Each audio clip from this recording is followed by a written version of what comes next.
Today, I would like to talk to you about something that in these times, but actually every time it was important, but I feel right now it's even more important to talk about it. It's trust.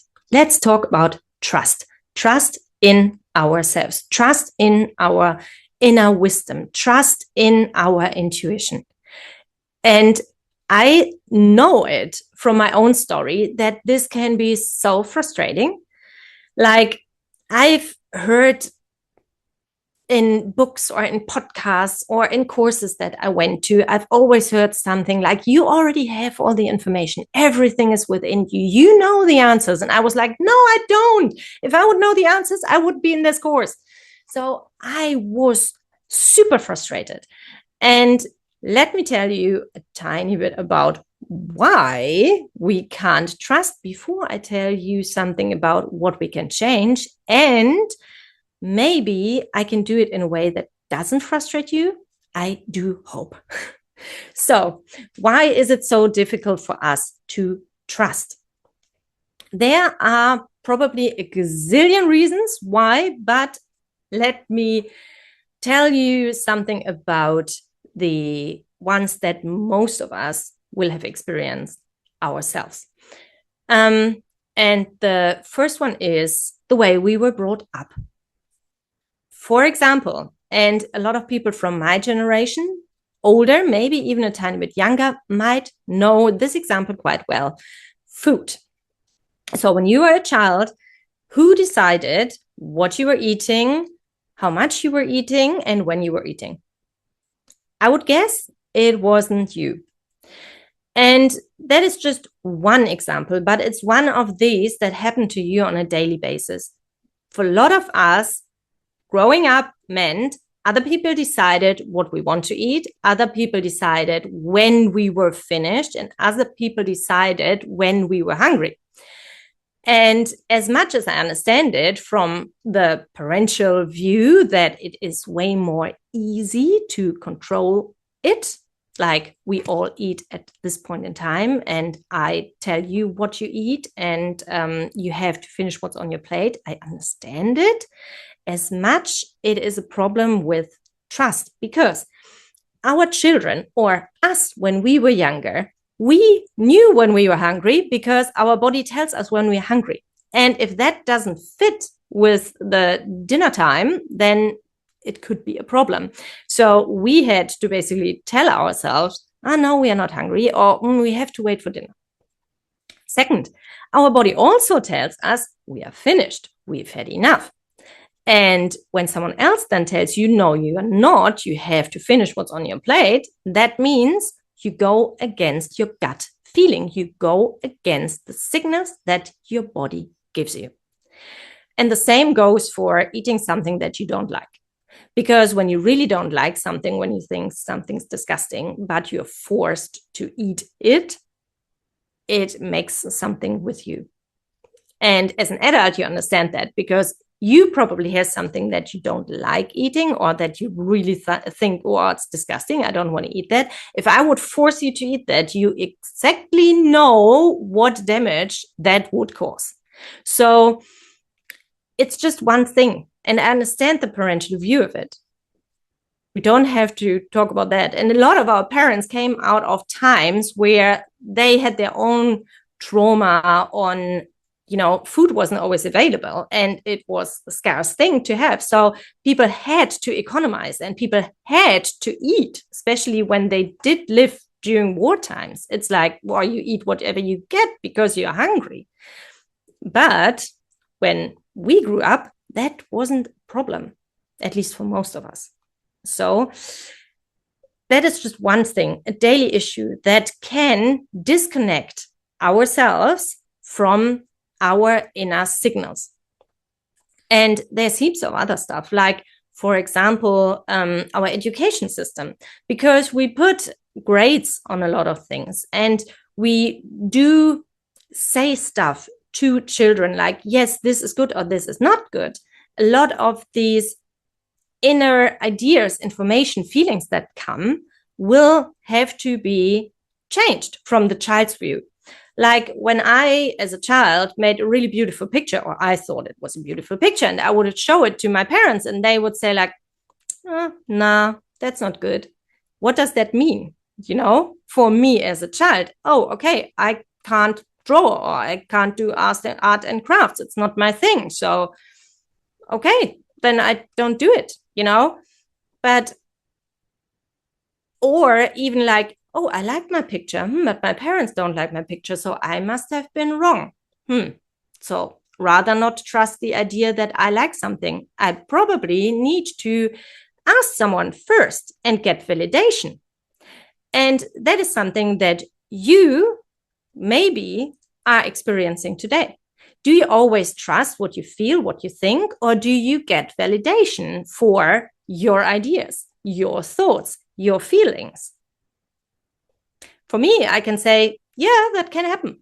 Or that happened way more often before I went so deep onto my path that now I am better connected with myself. And of course, sometimes it's not that I, don't trust other people's opinions or that I don't want things to be validated. But it's a difference if I do trust in my own ideas and my gut feelings and my intuition, and then ask someone else, or if I am completely disconnected and ask someone else to validate basically everything that I do my whole life.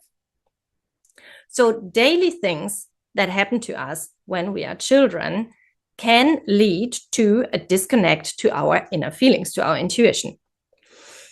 Then, of course, during our lives, it could have been that we came to a point where we thought like, okay, now I trust my gut wisdom. I just decide ABC. And maybe we made the experience that it wasn't a good decision. Then we would be like, oh yeah, gut feelings didn't work for me. So nope, I don't use that any longer. The problem there is our gut feelings can be interpreted wrongly if we didn't listen to our gut feelings, but we listened to our inner voice. And that is a tiny bit frustrating. You have to learn how your gut feeling really feels to learn when is it the inner voice and when is it the gut feeling that is telling me something. But one tiny hint there, if your gut feeling sounds exactly like the voice that you usually hear in your head, then that is probably your inner voice and not your gut feeling. But of course, we can make experiences and we think, okay, we can't trust it any longer. Can happen. But probably the worst thing that has happened to our trust, why it's so difficult for us, is society. Because our society loves intelligence and the intellect and our prefrontal cortex, because everything that's happening there is great. And everything else is probably some spiritual BS. But that is the problem, because when you trust, you don't know. So our prefrontal cortex is the last one who plays a role in trusting. And that is one of the biggest reasons why a lot of us don't trust ourselves, don't trust our inner voice, don't trust our gut feeling, because we weren't trained to do. We were trained to listen to this one, not the body. But, and that's the good thing, we can retrain that if we want to reconnect to our inner wisdom. And yes, that is one thing that I have to say, it might take time. But the thing is, our inner wisdom is actually always on. Our intuition could always talk to us. But if you think about an analogy, like our inner wisdom would be like a radio channel, and you have to tune into the right channel to listen to what it says. And the tuning in part, that is the tricky one. So you can tune and tune and tune and can't find your channel. That's the frustrating part. Or You can learn how to tune in and then hit your channel, and then you get into inner wisdom. So how do you learn it? Become quiet. That is probably the major player. I would say there are two.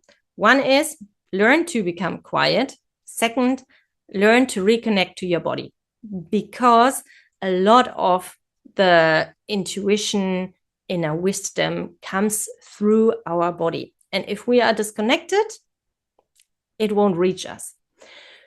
How do you do that? So most of us do have a problem with just quiet down, sit down, relax. And I'm not talking about enormous meditation or something like that. I mean, you can do that, great. But if you can't, and for a lot of us, that will be the problem, we can't, then do one tiny step at a time. So today, instead of grabbing your smartphone when you sit on the couch, or when you don't sit on the couch because you don't sit on the couch, you sit somewhere on your dinner table, somewhere else, you get your smartphone out and you want to do something, put the smartphone aside just for a minute. You can close your eyes and just breathe. And if your brain is still too active, then while just breathing, start concentrating on your body parts. Like do a body awareness thing where you go through your whole body. You start at your feet and then you go through your legs and further up until you finish at your head. And if you do that, you will feel that you do quiet down a tiny bit. And that is everything. That is the one thing you have to do. And you have to do it regularly. So if you do it once a day, great. If you do it every day, great. If you do it for 1 minute, try extend it a bit. Try it for 3 minutes. Try it for 5 minutes. If you end up doing it for an hour, great. I hope you put a timer on because you don't want to miss something important. But the idea is do it regularly. Find these moments, these quiet moments, these peaceful. I know they might not feel peaceful in the beginning. It is a process, but they will feel more peaceful with time. And then you will get where you want to go. Because trust isn't something you just switch on. Trust is a muscle, and you do have to train that muscle. So that's the only thing you can do. If I say trust me, but that is the only thing you can do. Do it over and over and over again. And at some point, it's easy for you to access this state because that is where you want to go. I can get the break. I can be quiet. And the easier it gets for you, then you reconnect. Then your intuition talks to you. And second one, don't expect too much. And third one, and that was one of, if someone would have told me that beforehand, I would have known why it's so frustrating. Be patient. I am not a patient person. I'm the complete opposite. But that is what I need to learn, be more patient. And that is what eventually brought me to my reconnection with my gut feeling, with my intuition, with my trust. And my journey is the example for everyone else. If you're frustrated with these things people tell you about, oh, you have all the information, I was too. If you're impatient, I am too. If you have high expectations, I had them too. And did my journey take a while? Yes, it did. But what I love about it is the expectations were completely, I would have never expected what eventually my intuition does feel like, does sound like, how my intuition talks to me, because it doesn't talk. My intuition doesn't have a voice. My intuition gives me feelings and pictures, and it can have a voice, but it's the last thing. It's like my intuition uses a voice if I am still not tuned in and really need to get the channel. Then it's the voice. Otherwise, it's pictures that I see and it's feelings, and that leads the way. So yeah, that's the thing. I know it can be frustrating, but actually the answers are within you and you can learn to hear them again. You just have to do it. You have to go that way. You have to trust the process. And you might have seen similar stuff in your life beforehand, like, for example, workouts. If you started with a super light weight and now you have a real high weight that you can lift, yes, because you showed up, you did it. You did it so and so often, maybe daily, maybe not, but it did work eventually because you always did that teeny, tiny step. And one step at a time is just one step at a time. But if you do one step every day, you eventually reach your destination. So that's what I can tell you. And I know how frustrating it is, but what I missed actually back then, when I got the information that we have it all within us, no one told me that it just takes the exercise to become more aware, to find those quiet moments and to sink in. And then, of course, if you're there, experiment with it and do small, safe experiments. So try small decisions where you say, oh, I do that on gut feeling. And if it works out well, great, then concentrate on that for at least 20 seconds. Like, wow, that went really well. That is so great. Because your brain takes a moment to process good things. Your brain is really fast in processing bad things, negative things, but it takes a moment to process the good stuff. So if something great happens, concentrate on that a bit longer. I think that's everything I want to say about trust. It's possible to reconnect, and I could do it. You can do it. Of course you can. And if you think, no, I can't, then get help, because there are so many people out there who could help you. Yes, including me. If you would want to work with me, great. If you don't, go to someone else, because that is what I'm here. I'm here to tell you change is possible. And you can do it. You can do it. If you can't do it by yourself, find someone that can help you. Because actually, we can do a lot of stuff by ourselves, but when we do it just alone, we will get to a point where we plateau, basically, because we have so many blind spots when it comes to our own story, when it comes to our own behaviors and patterns, that we often do need someone else to look at what's happening and give us a different opinion on our problems. Yeah, that's it. So trust the process. The answers are within you. It might take you a while to find them, but they're there. Go ahead and one tiny step at a time. Good luck.